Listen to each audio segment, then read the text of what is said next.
Welcome to North Lanarkshire Live. We're here, not in North Lanarkshire, we're actually in Glasgow. We're in the Iron Horse Bar in Glasgow, and I'm here with John Purves. And what would be your Sunday address, John? I am a Church of Scotland minister. Church of Scotland minister.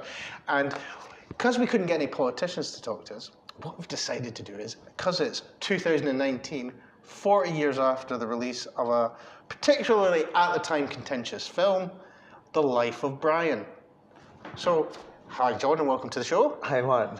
Now, you're a bit of a fan of Life of Brian, aren't you? Totally. I've always been a total Monty Python fan, and The Life of Brian's just amazing. Just love it. So when you look back now at the way The Life of Brian was received in 1979, do you think we've progressed as a society? I think we've moved on immense distances in so many different things, and attitudes and outlooks and stuff like that. I still think Life of Brian's great, and I think that it works because it's sort of timeless. And of course, we had this discussion before we recorded this, that you actually use it sometimes when you're doing a sermon or... Yeah, we have screens in church, so we can project stuff. And so I've used the scene with the wise men from Life of Brian. I've used the bit about you are all individuals. I've used the bit of what have the Romans ever done for us. So I've used quite a lot of it. And ironic, considering 40 years ago, the outcry against it. Well, yeah, because I mean, a lot of people watching this and younger generation would know that when it came out originally, they actually received death threats as a result of making a comedy about religion in general. So it's brilliant the way it ground broke at the time, and it's quite shocking to look back now and see how people react and how the church reacted in general as well, yeah? It's just totally bizarre. I remember even at the time being quite shocked at what the reaction was. And what is totally ironic is at that time I was training to be a minister, and I went to buy the book of The Life of Brian and happened to be first in the queue to buy it. And so my copy of The Life of Brian, signed by Terry Jones and Michael Palin, was actually the first, but I was the first person to buy the book of The Life of Brian in Scotland as a trainee minister, which was just a great irony. Now, I sent you a link to an interview from the time.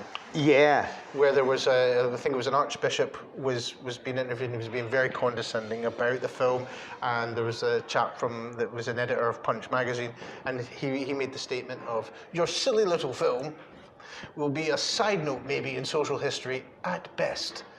But now, most of the jokes that we get in Life of Brian are now just embedded into society. Yeah. Because you think about, I'm just thinking about when the political thing the other week, when the politicians all started jumping ship and forming their own party, you just know somebody was going, People's Front of Judea. No, it's Judea People's Front, splitters.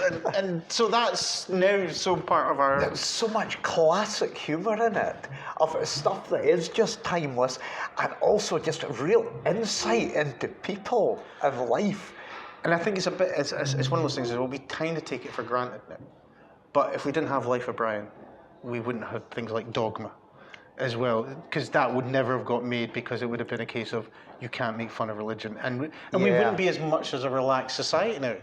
I think The Life of Brian is actually a deep understanding of religion, of how people react and how they often misinterpret stuff. And I do remember one point when they were talking about the bit where the Sermon on the Mount, and there are people right at the back of it who are not hearing it properly. Blessed are the cheesemakers. Yeah, and that's exactly how it would be.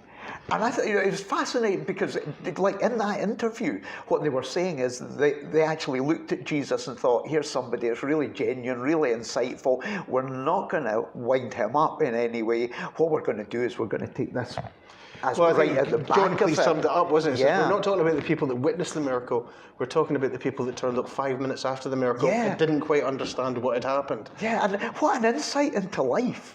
And into people. It doesn't matter if you're 5 minutes late or 5,000 years late, you don't really know what happens. Yeah, I just found that looking through it, even the book of it, Yes.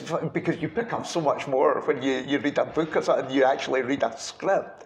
And there's so much really deep stuff. And these guys really knew what they were talking about. Their whole sort of theological understanding, their historical understanding, and the humour tied with that is just so clever. I mean, there's some bits that I can look at now and say, "Oh, I never got that at the time." Yeah. It's just so clever. And I've said to you, my favourite bit is the bit where follow the shoe, follow the gourd. Yeah. It just demonstrates the split of religion, how easily it can just become from, this is a simple message, to, shoom, you've got 50 people going in 50 different directions.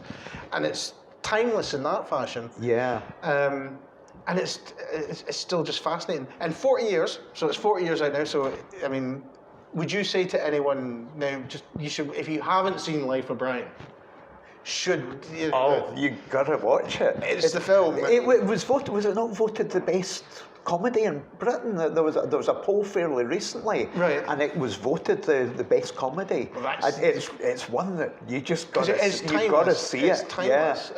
Because it makes no sort of pop references anywhere in it. That's so right. It's just basically, you could watch it now, you could watch it 79, it still makes the exact same sense. Totally, yeah. So that's all we've really got time for. I mean, we could talk for the next hour, because we've already been talking for about an hour before the show. Wee bit of a plug, because you do a lot of work for charity as well, don't you? Yeah, I do. Yeah. And that charity is? Well, 3D Drum Chapel, we have a local charity. It's a family project. We do a lot of stuff just supporting families within the Drum Chapel area.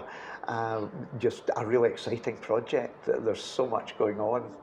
Great. So, I mean, have you got a Facebook page? You have, and we've got a website as well, 3D Drum Chapel. If anybody fancies looking it up, then well, what we'll do is we'll put it in the post. Fantastic. So you came along and let us play with your nice book here and talk to us about Life of Brian, and we will give you a little plug for 3D Drum Chapel. Thanks so much, Martin. Martin, it's been good to talk to you, and thank you for listening.